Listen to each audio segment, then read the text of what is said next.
Hello guys, আমি প্রিয়াঙ্কা। আপনারা সবাই কেমন আছেন? আমিও ভালো আছি। তো সবাইকে শুভ অক্ষয় তৃতীয়ার অনেক অনেক শুভেচ্ছা। তো আজ অক্ষয় তৃতীয়াতে ঠাকুরের জন্য কাঁচা আমের রসগোল্লা বানাচ্ছি। তার জন্য অর্ধেকটা কাঁচা আম আমি গ্রেট করে নিয়ে এরকম হাত দিয়ে চেপে রসটা বার করে নিচ্ছি। ঠিক আমার 1 বাটি রস হয়েছিল, ওই ধরুন চা চামচে 4 চামচ। আর এদিকে 500 গ্রামের 2টো দুধের প্যাকেট নিয়েছিলাম, সেটাই ঢেলে নিচ্ছি বাটিতে, মানে ওই 1 লিটার দুধ। এবার এটাকে গ্যাসে বসিয়ে কিছুক্ষণ জাল করে নেব। দুধটা ফুটে উঠলে ওর মধ্যে অর্ধেকটা আমের রস দিয়ে দেব, এতে ছানাটাও কেটে যাবে আর সুন্দর আমের গন্ধ ছড়াবে। এভাবেই নাড়িয়ে নাড়িয়ে যেতে হবে, দেখবেন আস্তে আস্তে ছানাটা কাটতে শুরু করবে। দেখুন ছানাটা কেটে গেছে। তো এবার একটা কাপড়ে ঢেলে এভাবে জল ঝরিয়ে নেব ছানার থেকে। ভালো করে হাতা দিয়ে চেপে চেপে জলটা বার করে নেব, যাতে একটুও জল না থাকে।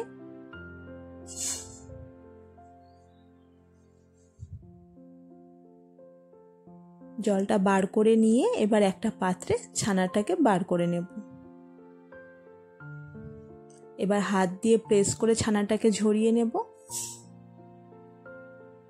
আর এর মধ্যে দিয়ে দেব 1 চামচ ময়দা আর একটুখানি ফুড কালার দিয়েছি, এটা অপশনাল, আপনারা চাইলে নাও দিতে পারেন, তবে কালারটা দিলে দেখতে বেশি ভালো লাগবে। তো তারপর হাতের তালু দিয়ে ঘষে ঘষে ভালো করে মেখে নিতে হবে। মাখাটা খুব ভালো করে মাখতে হবে, তাহলেই রসগোল্লাটা পারফেক্ট হবে। তারপর হাতের থেকে যখন ছেড়ে আসবে তখন ওগুলোর থেকে ছোট ছোট গোল গোল রসগোল্লার আকার করে নিতে হবে। আর বেশি বড় করব না, একটু ছোট ছোট বলই বানাবো, কারণ রসে দিলে এটা কিন্তু ফুলে উঠবে, তাই জন্য।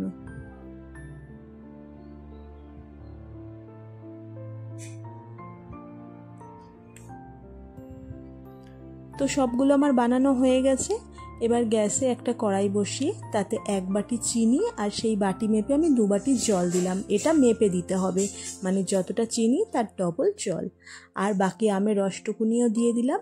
এবার শিরাটা ফুটে উঠলে ওর মধ্যে রসগোল্লাগুলো ছেড়ে দিতে হবে। আর মাঝখানে একটা হাতা দিয়ে এরকম প্রেস করে করে রসগোল্লাগুলোকে উল্টে উল্টে দিতে হবে। এমনি নাড়াবো না, তাহলে ভেঙে যেতে পারে। আর এইভাবেই 40 থেকে 50 মিনিট অবধি এরকমই ফোটাতে হবে। তো তাহলেই রেডি হয়ে যাবে আমাদের রসগোল্লা। আর দেখুন কেমন হয়েছে, পুরো দোকানের মতো না? খেতেও তো একেবারে দোকানের মতো হয়েছিল। আর আপনারা কিন্তু বাড়িতে খুব সহজেই এভাবে কাঁচা আমের রসগোল্লা বানাতে পারেন।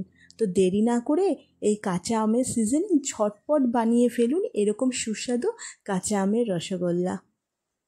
তো আজকের মতো এইটুকুই, টাটা।